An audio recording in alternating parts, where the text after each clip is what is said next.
जय जगन्नाथ स्वामी नयन पथगामी भवतु में। दर्शक बंधु आज नूतन अध्याय आपण स्वागत एवं शुभकामना। आज विषय वस्तु हूँ छोट पिला माने जदि राति चमकी पड़ुंट दुस्वप्न देखिकी तार किपरि आमे प्रतिकार करिबा सेथिपई आपण मंगलवार दिन 5टी पानपत्र नेबे ता देहरे तुलसीर सुखिला काठी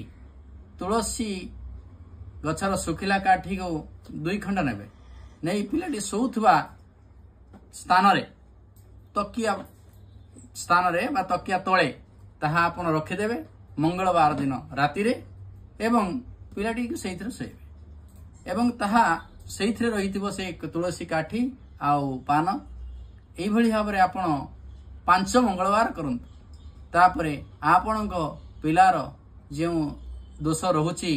बा राति चमकी पड़िबा दुस्वप्न देखिबा राति चमकी पड़िया छोट पिला उठी पड़ुची कांदुची ताहा निश्चित भाव दूरे जीव जदि यह कंटिन्यू करूची ताले आपण कंटिन्यू देई परिबे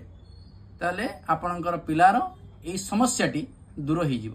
जय जय जगन्नाथ जय जय जगन्नाथ जय।